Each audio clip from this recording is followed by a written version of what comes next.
Dear students, today we will discuss the next organosulfur compound, that is sulfonic acids.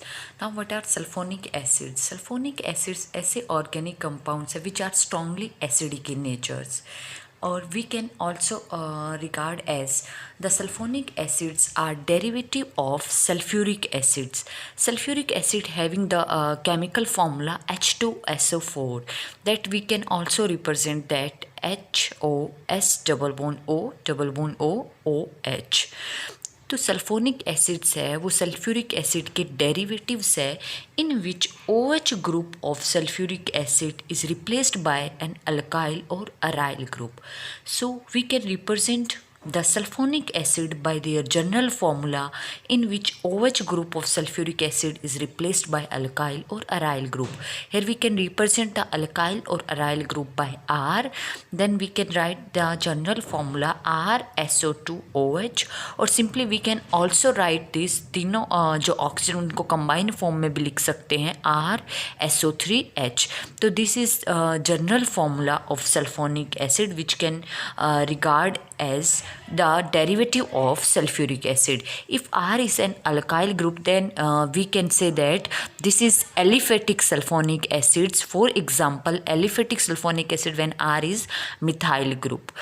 When R is an aryl group, then we can say this is an aromatic sulfonic acids. An example of aromatic sulfonic acid when aryl group is benzene, then this is the benzene group and SO2OH, or we can simply represent SO3H. So sulfonic acids having the characteristics functional group है, that is SO3H functional group. Now how we can decide the nomenclature of an sulfonic acids compounds. Nomenclature में क्या होगा, जो भी parent compound name है, parent compound means यहाँ पे जो भी अल्काइल या अराइल ग्रुप है उसका नेम लिखेंगे सबसे पहले, पेरेंट कंपाउंड नेम, और उसके बाद एंड में सिंपली हम उसके पीछे लगा देंगे सल्फोनिक एसिड. फॉर एग्जांपल जैसे यहाँ पे हमने देखा इस केस में जैसे मिथाइल है, तो मिथाइल ग्रुप तो इसका कॉमन नेम है. IUPAC में क्या बोलेंगे हम, CH3 मीथेन. तो मीथेन और जस्ट पीछे क्या लग जाएगा, sulphonic acid, methane sulphonic acid. Similarly यहाँ पे ये बेंजीन ग्रुप है तो बेंजीन सल्फोनिक एसिड्स. दूसरा, अगर यहाँ पे बेंजीन पे सल्फोनिक एसिड ना हो तो सिंपल ये क्या नेम होगा, यहाँ पे अगर मिथाइल ग्रुप है तो ये टॉल्विन होगा. लेकिन सल्फोनिक एसिड है तो ये टॉल्विन किस पोजीशन पे, पैरा पोजीशन पे. देन सबसे पहले तो हम इस पेरेंट कंपाउंड का नेम लिखेंगे, क्या है, पैरा टॉल्विन. फिर एंडिंग में सिंपल हम लगा देंगे सल्फोनिक एसिड. तो नेम, पूरा नेम क्या हो जाएगा कंप्लीट इसका, पैराटॉल्विन सल्फोनिक एसिड. सिमिलरली अगर यहाँ पे बेंजीन पे ब्रोमीन ग्रुप हो और यहाँ पे क्या लगाओ, SO3H सल्फोनिक ग्रुप लगा हुआ है, तो इस केस में क्या हो जाएगा, यहाँ पे ब्रोमो और बेंजीन है ये, और किस पोजीशन पे है, ब्रोमीन के सल्फोनिक मेटा पोजीशन पे, तो नेम क्या हो जाएगा सिंपली मेटा ब्रोमो बेंजीन, और एंड में सिंपल सल्फोनिक एसिड. तो नॉमेनक्लेचर है वो बहुत ही सिंपल है. जैसे जो भी पेरेंट कंपाउंड नेम है या भी जो भी अल्काइल या अराइल पार्ट है पहले उसका नेम लिखो और उसके एंड में सिंपली आप लगा दो sulphonic acid. Now structural feature of sulphonic acids. Structural features में क्या होता है, जैसे कि हमें पता है सल्फोनिक एसिड्स है उनके पास जो कैरेक्टरिस्टिक्स ग्रुप है वो कौन सा होगा, sulphonic group, that is SO3H, और we can represent as SO2OH and having general formula RSO3H. अब इस फॉर्मूले से जो नॉर्मल यहाँ से ऑब्जर्व होता है कि जो सल्फोनिक ग्रुप का सल्फ़र है और यहाँ पे जो भी ऑर्गेनिक पार्ट है अल्काइल ग्रुप या अराइल ग्रुप, तो ऑर्गेनिक पार्ट और सल्फ़र के बीच में डायरेक्ट लिंकेज होती है बाय सिग्मा बॉन्ड. और दूसरी एक ऑब्जर्वेशन ये भी की गई कि जो एक ऑक्सीजन है हाइड्रोक्सी ग्रुप वाला, वो ऑक्सीजन भी सल्फ़र और हाइड्रोजन से सिंगली बॉन्डेड के थ्रू अटैच्ड होता है, यानी कि ऐसे SOH.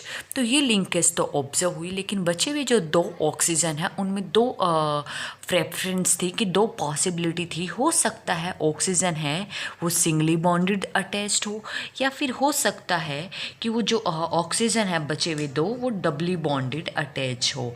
तो एक्चुअल स्ट्रक्चर क्या है वो ये ऑब्जर्व किया कि जो बचे हुए दो ऑक्सीजन है और सल्फर एटम के बीच में जो बॉन्ड है वो हाईली पोलर होता है और उसके पास समवट डबल बॉन्ड कैरेक्टर होता है। समवट डबल बॉन्ड कैरेक्टर यानी कि ये पॉसिबल तो है नहीं, अब स्ट्रक्चर पॉसिबल कौन सी है, ये वाली है।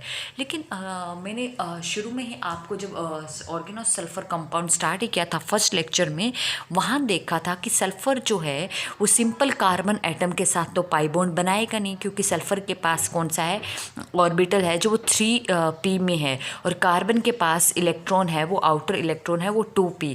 तो 3p और 2p के बीच में साइडवेज ओवरलैपिंग है, यानी कि p पाई ओवरलैपिंग है वो पॉसिबल नहीं है, जिसकी वजह से सल्फर है वो कार्बन एटम के साथ या ऐसे कोई भी अदर एटम जिसका आउटर मोस्ट ऑर्बिटल है या इलेक्ट्रॉन अगर p ऑर्बिटल में है तो साइडवेज ओवरलैपिंग पॉसिबल नहीं है, वहाँ पे डबल बॉन्ड नहीं बन सकता, या फिर सल्फर एटम है वो पाई बॉन्ड नहीं बनाता है। लेकिन ऑक्सीजन के साथ सल्फर एटम है वो पाई बॉन्ड बनाता है। वो किस तरह से बनाता है, यहाँ पे p पाई ओवरलैपिंग नहीं है बल्कि p पाई d पाई ओवरलैपिंग है। नॉर्मल जो सल्फ़र एटम की आउटर इलेक्ट्रॉनिक कॉन्फ़िगरेशन है वो होती है 3s2 3p4। तो अब हम यहाँ पे डबल बॉन्ड जो है सल्फ़र और ऑक्सीजन बॉन्ड में उसको किस तरीके से एक्सप्लेन करेंगे, यानी कि डबल बॉन्ड है वो कैसे बनता है, क्या पॉसिबिलिटी है वो देखते हैं। जो सल्फोनिक एसिड होता है, सल्फोनिक एसिड में जो सल्फ़र होता है वो एक्साइटेड स्टेट में होता है। एक्साइटेड स्टेट में किस तरह से होता है कि जैसे कि नॉर्मल 3s में जो ऑर्बिटल है वो इलेक्ट्रॉन है वो 2 है और p में कितने हैं, यहाँ पे 4 है। लेकिन सल्फोनिक एसिड में सल्फ़र है वो sp3 हाइब्रिडाइज होता है और एक्साइटेड स्टेट में होता है। इसका मतलब इसके 3s और 3p के ऑर्बिटल इलेक्ट्रॉन है वो किस में, higher orbital that is 3d orbital में एक्साइट हो जाते हैं। एक electron from 3p orbital excited to 3d and one electron from 3s orbital excited to 3d orbital, and 1s and 3p orbital hybridize to form 4 sp3 hybrid orbital. Out of these 4 sp3 hybrid orbital, sulphur atom के पास जो 4 sp3 hybrid orbital है, एक ने तो sigma bond बना लिया है alkyl या फिर अराइल ग्रुप के साथ, दूसरे ने बना लिया है इस जो हाइड्रोक्सी पार्ट का जो ऑक्सीजन है उसके साथ, and here oxygen and hydrogen. जो बाकी 2 और sp3 हाइब्रिड ऑर्बिटल है, एक ने एक ऑक्सीजन के साथ और दूसरे ने थर्ड ऑक्सीजन के साथ। तो ये जो हाइब्रिडाइजेशन है यानी कि सल्फर sp3 हाइब्रिडाइज स्टेट में है और sp3 हाइब्रिडाइज स्टेट में है, तो यहाँ पे स्ट्रक्चर है वो टेट्राहेड्रल मैनर में है। एक तरह से चारों sp3 वो यूज़ हो गए, हर किसी ने सिग्मा बॉन्ड बना लिया है, एक sp3r के साथ, एक ऑक्सीजन के साथ, एक इस ऑक्सीजन के साथ और एक हाइड्रोक्सी ग्रुप के ऑक्सीजन के साथ। जो अब बचे हुए d ऑर्बिटल है और जो 2 ऑक्सीजन है, इन ऑक्सीजन के पास जो आउटर ऑर्बिटल है वो p ऑर्बिटल में, तो इन ऑक्सीजन का p ऑर्बिटल और सल्फर एटम का अनहाइब्रिडाइज जो 3 ऑर्बिटल है दैट इज़ इंक्लूडेड इन इसका d ऑर्बिटल और इसका p ऑक्सीजन का p orbital, that is 3d unhybridised electron जो है या अनहाइब्रिडाइजेशन में जो इंक्लूड है 3d ऑर्बिटल, उसके इलेक्ट्रॉन है दोनों, एक है वो इस ऑक्सीजन के साथ और दूसरा ऑक्सीजन 2 इलेक्ट्रॉन है वो इस वाले ऑक्सीजन के साथ।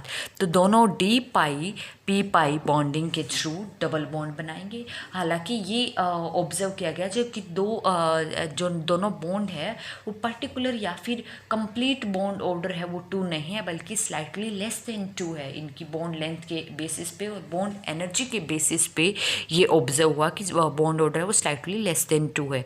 तो कई बार कॉम्पिटिटिव एग्जाम में ये पूछ दिया जाता है कि सल्फोनिक एसिड में जो सल्फर और ऑक्सीजन के बीच में डबल बॉन्ड है वो किस ओवरलैपिंग से, तो ऑप्शन में आपका हो सकता है p पाई 2p 3p 2p d पाई या p pi overlapping 3d and 2p overlapping यहाँ पे हो रही है।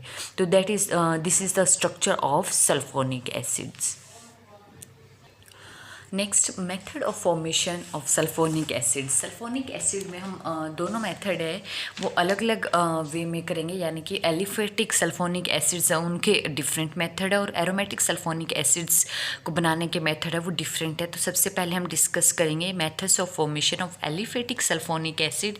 इसमें सबसे पहला मेथड है ऑक्सीडेशन ऑफ थायोल्स।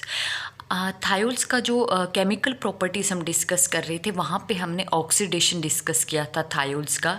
वहाँ पे आपको मैंने बताया था अगर हम थायोल्स का ऑक्सीडेशन करते हैं डिपेंड करता है कि हमारी ऑक्सीडेशन की कंडीशन क्या है। अगर माइल्ड ऑक्सीडाइजिंग एजेंट लेके चल रहे हैं तो वहाँ पे थायोल्स है वो डाई डाईसल्फाइड में कन्वर्ट हो रहा था। लेकिन अगर हम ऑक्सीडेशन की कंडीशन स्ट्रॉन्ग लेके चल रहे थे लाइक नाइट्रिक एसिड या फिर स्ट्रॉन्ग ऑक्सीडाइजिंग एजेंट की प्रेजेंस में, वहाँ पे थायोल्स है वो डायरेक्टली कन्वर्ट हो रहा था सल्फोनिक एसिड में। तो अगर हम थायोल्स का स्ट्रॉन्ग एसिडिक कंडीशन या strong oxidising agent such as nitric acid और पोटेशियम परमैंगनेट इनकी प्रेजेंस में स्ट्रॉन्ग ऑक्सीडाइजिंग एजेंट की प्रेजेंस में अगर ऑक्सीडेशन करवाएं तो वहाँ पे थायोल्स है वो डायरेक्टली कन्वर्ट हो जाएगा सल्फोनिक एसिड। फॉर एग्जांपल जैसे मैंने इथेन थायोल लिया और इथेन थायोल की अगर मैं रिएक्शन करवा रही हूँ in presence of nitric acid तो इथेन थायोल है वो किस में कन्वर्ट हो जाएगा, सिंपली सल्फोनिक एसिड में। और इसका नेम क्या हो जाएगा, पेरेंट कंपाउंड कौन सा है, इथेन, और यहाँ पे क्या हो जाएगा सल्फोनिक एसिड, तो इथेन सल्फोनिक एसिड बनेगा। सेकेंड मेथड है कि स्ट्रेकर सिंथेसिस या स्ट्रेकर रिएक्शन क्या होती है, अगर हमें sodium sulphide and alkyl halide के साथ रिएक्शन करवाते हैं। अल्काइल हैलाइड के लिए फॉर एग्जांपल इसमें क्या करेंगे, जैसे कि इथाइल क्लोराइड ले लिया है, इथाइल क्लोराइड को हम हीट करेंगे अगर सोडियम सल्फाइड के साथ, तो सोडियम सल्फाइड के साथ हीट करने से जो इथाइल क्लोराइड का क्लोरीन पार्ट है वो सल्फोनिक पार्ट से रिमूव हो जाएगा। इस केस में हमें सल्फोनिक एसिड नहीं मिलेगा बल्कि सोडियम सॉल्ट मिलेगा सल्फोनिक एसिड का। ऐसा क्यों, क्योंकि जैसे कि हमें यहाँ पे पता है कि सोडियम जो है सल्फाइड है, यहाँ पे क्या है Na जो सोडियम पॉजिटिव, जैसे सोडियम पे पॉजिटिव चार्ज और सल्फेट 2Na पॉजिटिव, और साथ में क्या है सल्फाइड SO3 2 नेगेटिव। अगर ये एज ए न्यूक्लियोफाइल यहाँ पे इस अल्काइल पार्ट पे अटैक करता है और यहाँ से हेलोजन का रिमूवल होता है, तो ऐसे हेलोजन है वो तो ऐसे Cl नेगेटिव चार्ज है और यहाँ पे ये बाय नेगेटिव 2 है यहाँ पे चार्ज। तो मान लिया सल्फेट ने यहाँ पे इस पे चार्ज, सल्फाइड ने इस पे अटैक किया तो फिर भी एक नेगेटिव चार्ज इस पे रह गया और यहाँ पे 2 सोडियम पॉजिटिव है। एक सोडियम पॉजिटिव तो क्लोरीन के साथ निकल जाएगा ऐसे सोडियम क्लोराइड, और यहाँ पे जो C2H5SO3 नेगेटिव बचेगा उसको जस्ट आयनिक इंटरेक्शन में यहाँ पे ये क्या आ जाएगा Na पॉजिटिव। तो यहाँ पे C2H5SO3 नेगेटिव Na पॉजिटिव। तो जैसे आप कार्बोक्सिलिक एसिड का सॉल्ट लेते हैं, sodium salt, potassium salt, similarly just इसी तरह यहाँ पे इस sulphonic acid, ethane sulphonic acid का ये सोडियम सॉल्ट है तो we can assign the name as sodium salt of ethane sulphonic acids. Clear है। थर्ड मेथड है addition of sodium bisulphite to alkene, यानी कि हम एल्कीन का सोडियम एल्कीन में की रिएक्शन अगर सोडियम बाइसल्फाइड के साथ करवाते हैं इन प्रेजेंस ऑफ पेरोक्साइड तो वहाँ पे भी हमें सल्फोनिक एसिड का सोडियम सॉल्ट मिलता है। ये रिएक्शन है वो किस तरह से होगी, एल्कीन के तौर फॉर एग्जांपल मैंने ले लिया है यहाँ पे प्रोपीन और साथ में ले लिया है sodium bisulphide. In presence of peroxide mechanism है वो कैसा होगा, फ्री रेडिकल मैकेनिज्म होगा। लास्ट जो इसी चैप्टर के लेक्चर हैं उसमें मैंने दोनों मार्कोनिकोव एंटी मार्कोनिकोव प्रोडक्ट यानी कि without peroxide कार्बोकटाइन mechanism and with peroxide free radical mechanism दोनों करवा रखे हैं। तो उसी बेसिस पे इसका होगा सोडियम बाइसल्फाइड रिएक्ट करेगा एल्कीन के और एंटी मार्कोनिकोव एडिशन होगा यहाँ पे। एंटी मार्कोनिकोव यानी कि यहाँ पे जो SO3 नेगेटिव पार्ट है goes to that carbon which has higher number number of hydrogen, that is इस CH2 के पास SO3 नेगेटिव पार्ट जाएगा, और जो हाइड्रोजन है पॉजिटिव पार्ट वो इस कार्बन पे जाएगा।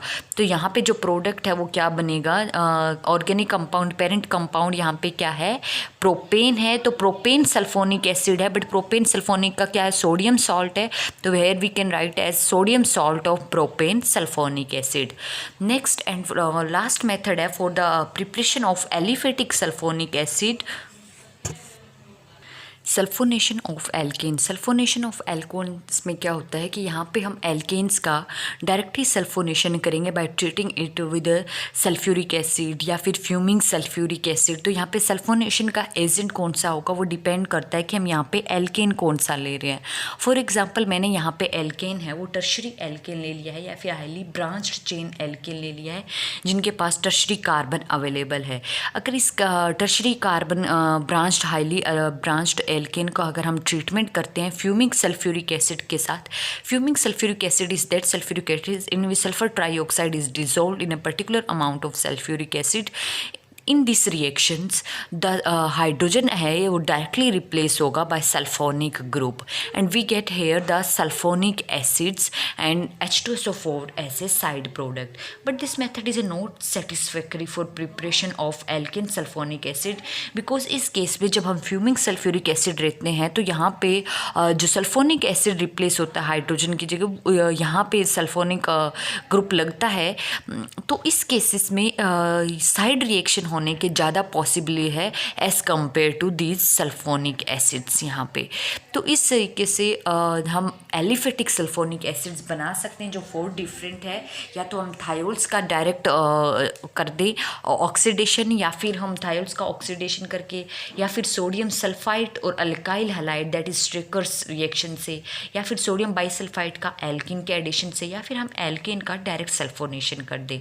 नेक्स्ट है कि हम एरोमेटिक सल्फोनिक एसिड कैसे बना सकते हैं। एरोमेटिक सल्फोनिक एसिड है वो सिंपल, जैसे अगर आपको ध्यान है एरिन्स के चैप्टर में हम पढ़ते हैं नाइट्रेशन सल्फोनेशन, तो वो हम एरिन्स कोई कंपाउंड लेंगे उसके सल्फोनेशन करवाएंगे। सल्फोनेशन भी वहाँ पे डिफरेंट तरीके से हो सकता है सल्फ्यूरिक एसिड हो सिंपल, हो सकता है ओलियम हो H2S2O7 that is we can also say that the fuming sulphuric acid that same that we discuss only in the chapter of arenes।